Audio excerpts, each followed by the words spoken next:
Olá, moçadinha, tudo bem com vocês?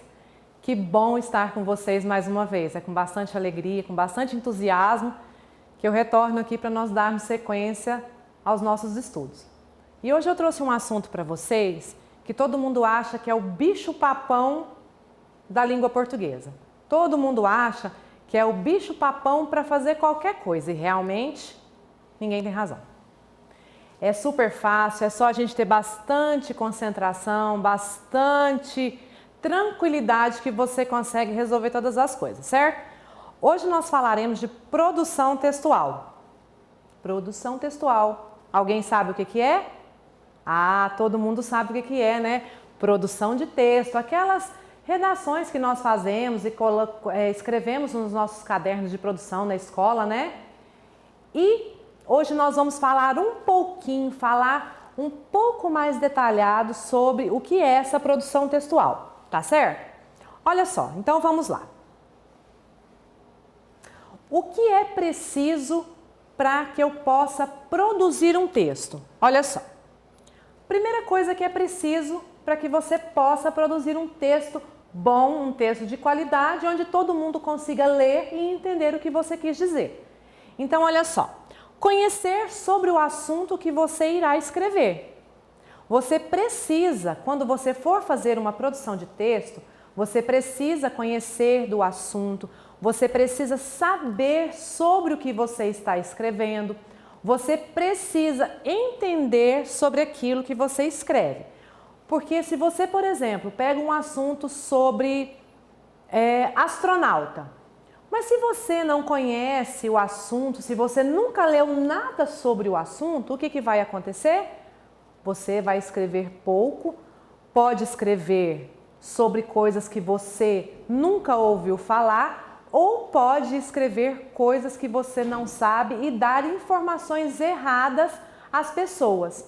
Então, o que nós vamos fazer? Nós vamos conhecer sobre o assunto, ler sobre aquilo que acontece na vida de um astronauta, quais são os treinamentos, o que ele faz. Aí sim você pode começar a escrever sobre o assunto, certo? Olha só, nós precisamos de ter uma leitura constante.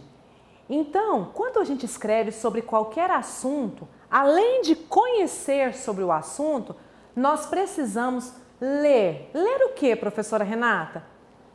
Todas as formas, todos os textos que pudermos ler. Ah, eu posso ler um jornal, todos os gêneros textuais, jornais, revistas, gibis, contos de fada, nós podemos abrir notícias, nós podemos abrir o leque e fazer a leitura de vários gêneros, ter sempre contato com a leitura. Aí você vai me perguntar assim, professora Renata, por que eu preciso ler? Olha só. A leitura, ela pode ampliar o vocabulário de vocês, ela pode ampliar a visão das coisas que está acontecendo, porque se você lê, tem sempre uma informação, sempre está fazendo algo em relação à leitura, você fica bem informado, consegue escrever e consegue manter uma dinâmica boa para essa escrita, sem erros de português, com concordância verbal. Então, assim, é um leque muito grande que a leitura traz para a gente. Outro ponto é a clareza nas ideias para facilitar o entendimento do leitor. Então, se eu pego um texto que você produziu, eu preciso entender o que você escreveu para que eu possa falar sobre esse assunto junto com você, para que nós possamos discutir sobre esse assunto. Se eu consigo, se você tem uma ideia clara, me passa uma ideia clara do seu texto, eu vou conseguir entender o seu pensamento e entender aquilo que você quis me passar. Tá entendido? Então vamos lá. Um outro assunto que nós precisamos ter muito certinho, muito bem ajustado no nosso texto, chama-se coerência e coesão. Então, o que é isso? É muito importante para nós entendermos a coerência e a coesão. Olha só, coerência é a organização das ideias de uma forma lógica. Assim, um texto precisa estar escrito corretamente, mas com ideias interligadas e fazendo sentido. As ideias do texto, elas precisam de uma sequência. Se você começa a escrever, vamos colocar que você começa lá a sua história, que você estava num sábado pela manhã, no parque, brincando com os seus amigos. Você precisa terminar essa ideia para você começar uma nova ideia. Não que essa nova ideia vá fugir do texto, ela precisa ter uma coerência, o texto precisa, os parágrafos eles precisam falar entre si. Olha só, coesão. Nada mais é que a ligação harmoniosa entre os parágrafos. Então, os parágrafos eles conversam entre eles para chegar à conclusão desse texto. E eu coloquei uma curiosidade, olha só. Coesão é um tecido no qual está contido o texto e todos os seus fios. E a coerência é a agulha que alinhava os sentidos, tornando tudo amarradinho. Então, olha só, se você começa num parágrafo e vai desenrolando a sua história, conta os detalhes dessa história, você precisa amarrar essa história bem direitinho para que não fuja, porque você começa com um dia pela manhã. Nem terminou a frase, você já está lá de madrugada que sentiu dor de cabeça. Então, você precisa terminar um raciocínio para começar o outro e esse raciocínio precisa ser amarrado no texto, tá certo? Então, vamos lá. Uma coisa muito importante que nós não podemos de forma alguma esquecer nos nossos textos, isso é muito, muito importante, é a pontuação, são os sinais de pontuação. Então agora, a partir de agora, eu vou mostrar para vocês os sinais que nós usamos nos textos que escrevemos, certo? Então vamos lá. Olha só, o primeiro que eu trouxe para vocês, interrogação. A interrogação, ela indica uma pergunta, certo? Olha só, o quê? Quem? Olha só, você está fazendo uma pergunta, alguém te falou alguma coisa, quantos anos você tem? Você vai responder a sua idade, certo? Olha só, onde? Por quê? Quando? Como? Aqui embaixo tem um exemplo, olha aqui, ó. Qual o seu nome? Aí eu vou responder, o meu nome é Renata. Certo? Então, todas as vezes que você usar o ponto de interrogação, você estará fazendo uma pergunta. Ele significa que é uma pergunta que você está fazendo no seu texto, certo? O próximo ponto é o ponto de exclamação. Usado em frases exclamativas para indicar uma admiração, um espanto, uma alegria e uma advertência. Então, nós usamos, por exemplo, ali no exemplo, que sapato belo. Ele está admirando o sapato bonito, certo? Vamos para os próximos. Nós temos aqui a vírgula. Indica uma pequena pausa na frase, usada nas datas, endereços e sequências. Olha só, a vírgula é uma pequena pausa. Quando você está falando sobre um assunto que você precisa dar uma pequena pausa, você coloca a vírgula. Mamãe comprou muitas frutas. Aí ela vai enumerar essas frutas. Olha lá, laranja, vírgula, mamão, vírgula e uva. E olha só, ela colocou a sequência das frutas que a mãe comprou. Então, ela usou as vírgulas para separar as frutas, certo? Agora, o ponto final indica o fim de uma frase. Você terminou aquela frase, o que você vai usar? Ponto final, certo? Então, tá bom. Agora, nós usaremos 2 pontos. Olha só, indica uma enumeração ou quando alguém vai dizer algo. Olha o exemplo. Hoje eu trouxe no meu estojo 2 pontos. Lápis, vírgula, borracha e apontador. Então, olha só. Ela vai enumerar as coisas que ela trouxe no estojo, que é o lápis, a borracha e o apontador. Então, ela precisou colocar 2 pontos para depois começar enumerar as coisas que ela trouxe. É igual no último exemplo, das frutas, né? Do exemplo das vírgulas. Ela colocou entre vírgulas as frutas, mas como ela ia enumerar as frutas, ela ia colocar separada quais as frutas que a mãe trouxe, ela usou 2 pontos e depois colocou vírgula. E aqui nós estamos usando os 2 pontos também. Olha só, o travessão indica quando alguém vai falar. Nesse caso aqui, olha só, a professora perguntou a João. Aí quando João for responder, quando ela for perguntar, nós usamos o travessão, indica que alguém vai falar. Ela vai falar: João, você trouxe o relatório? Vai fazer uma pergunta para ele. Travessão: João, você trouxe o relatório? Interrogação. Quando ele for responder, nós usaremos de novo. Então, é quando alguém vai falar. Ponto e vírgula indicam uma pausa maior que a vírgula, mas não é o fim da frase. Então, olha só o exemplo. Mariane foi ao parque. Olha, ponto e vírgula. Ricardo ao cinema. Certo? Reticências. Nós vamos para o próximo. Reticências. Indica uma interrupção de pensamento. Não fui à escola, mas... Reticências, olha, mas ficou, eu interrompi o meu pensamento, eu parei com ele por aqui, tá certo? Então vamos lá para o próximo slide. Olha só, o texto, um texto, o que ele precisa ter? Ele precisa ter o começo.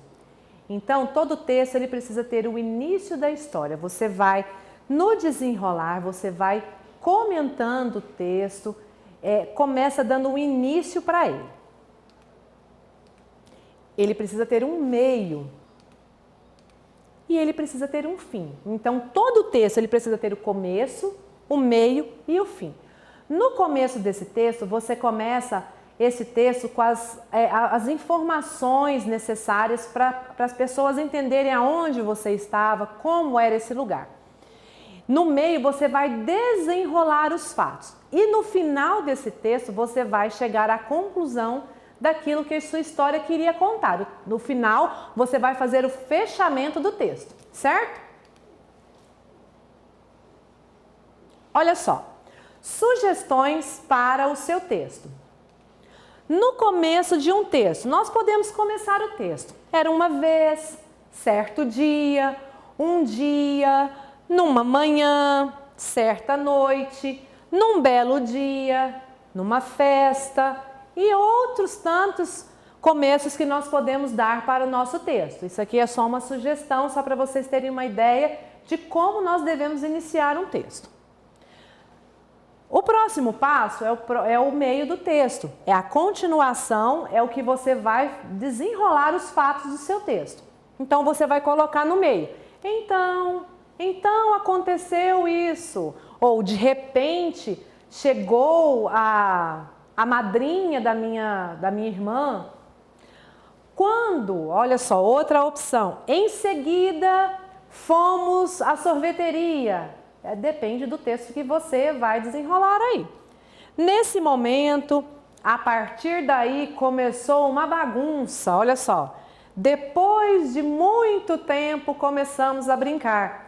Então, esse meio do texto você vai desenrolar os fatos. E nós temos o final.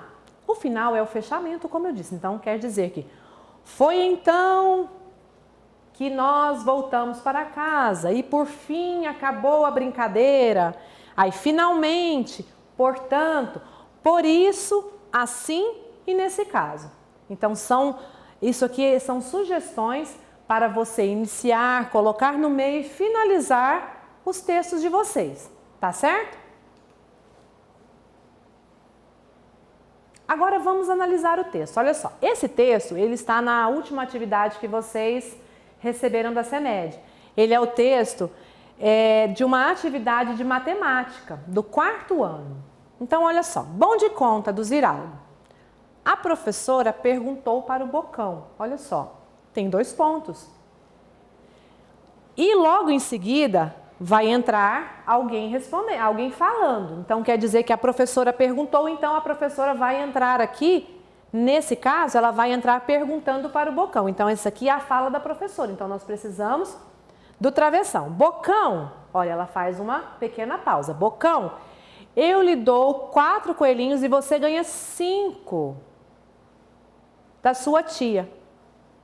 Com quantos coelhinhos você fica? É uma pergunta que ela está fazendo para ele. Aqui o Bocão responde, então quer dizer que nós precisamos de outro travessão, porque ele vai responder 10. Aí a professora, nós precisamos de outra travessão, porque a professora vai retornar a fala dela. 10, Bocão. Ela faz outra pergunta para ele. E o Bocão responde à professora. Professora, eu já tenho um lá em casa.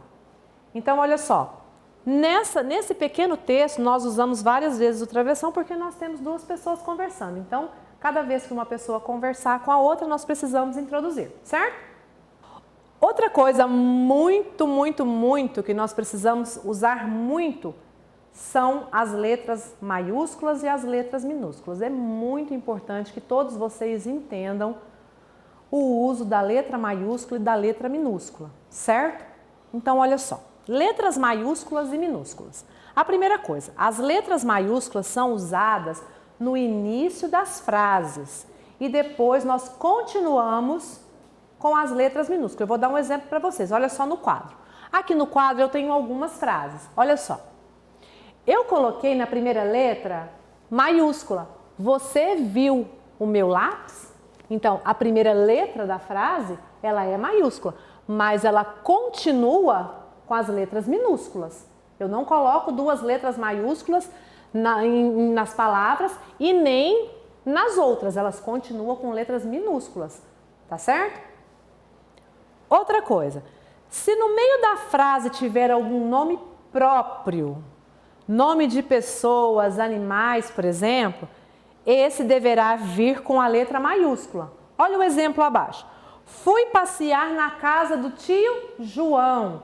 João é um nome próprio, é o nome dele, então nós precisamos colocar o nome dele, João, com letra maiúscula, mas somente a primeira letra do nome dele. Então, a letra J, letra maiúscula. As restantes ficaram normais com letra minúscula, certo? E brinquei com o seu cachorro Tufão. Nome de animal, nome do cachorro, a primeira letra maiúscula. Então, nós temos João e Tufão, nós temos que colocar com letras maiúsculas, certo? Vamos para o outro exemplo. As letras maiúsculas também são usadas para escrever nome de países, estados, cidades. Isso deve acontecer mesmo que ela apareça no fim da frase. Independente do lugar que o nome do país, do estado ou da cidade aparecer nessa frase, ele precisa ser com letra maiúscula. Você não pode passar reto e escrever com letra minúscula, tá certo? Olha só o exemplo. O único país pentacampeão nas Copas do Mundo é o Brasil. Então, o Brasil apareceu na última palavra da frase. E ele precisa vir com letra maiúscula, porque é o nome do país, o nome do nosso país. Ou se fosse qualquer outro país, ele precisava vir com a letra maiúscula. Tudo bem? Até aí? Nome de rios também devem ser escritos com letras maiúsculas. Olha só, independente de onde ele venha, se é no começo, se é no meio, se é no fim da frase, ele precisa vir com a letra maiúscula. Então, o rio Amazonas está localizado na região norte do Brasil. Aqui nós temos 2 coisas, 2 casos. Nós temos o caso do rio Amazonas, que foi escrito com letra maiúscula, e o Brasil, que é um país, como na opção anterior, nome de estados, países e cidades, eles precisam vir com letra maiúscula. No caso aqui nós temos Amazonas, que é um rio, e o Brasil, que é o nosso país, ele precisa vir com letra maiúscula na frase. Tudo bem?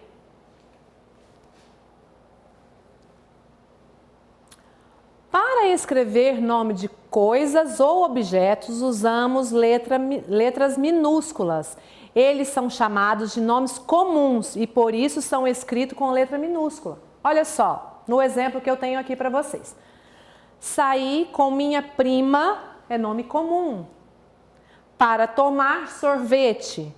Depois passamos na banca e compramos gibis. Então, olha só, os nomes comuns, eles estão ali destacados em azul. E o que acontece? Eles precisam vir com a letra minúscula, não é o caso dos outros que nós precisamos colocar em letra maiúscula, no caso de cidade, país, rio. Então, nós precisamos, esses são os comuns, eles podem vir com letra minúscula, certo? Aqui atrás de mim no quadro eu coloquei algumas frases com alguns pontos para vocês darem uma analisada. Olha só, você viu o meu lápis? Eu estou perguntando para você, você viu o meu lápis? É uma interrogação, certo? O segundo, parabéns! Que susto!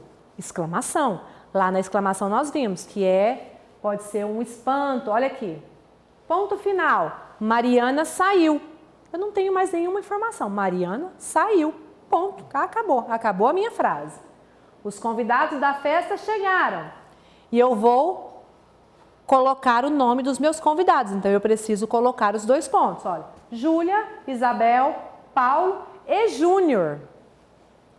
Pedro perguntou ao colega. 2 pontos. Ele perguntou, olha só. João, você terminou o relatório? Então, olha só, nós vimos a importância dos sinais de pontuação, nós vimos a importância das letras maiúsculas e minúsculas, nós vimos a importância do texto ter coerência, de ele conseguir conversar um parágrafo com o outro, sem que você mude bruscamente o assunto, você pode alinhavar e costurar um parágrafo no outro, tá certo? Moçadinha, eu espero que tenha ajudado vocês com essas regras, com essas explicações. Espero que vocês tenham gostado, que vocês agora, quando for escrever um texto, vocês possam prestar bastante atenção nos assuntos que nós falamos aqui hoje com vocês.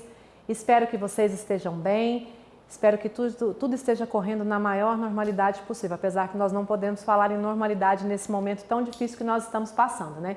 Mas se Deus quiser, isso vai acabar rápido, porque a gente acredita que isso tudo vai passar rapidamente, tá bom? Moçadinha, eu quero deixar meu abraço para vocês, fiquem com Deus e até a próxima semana, tá bom? Tchau, tchau!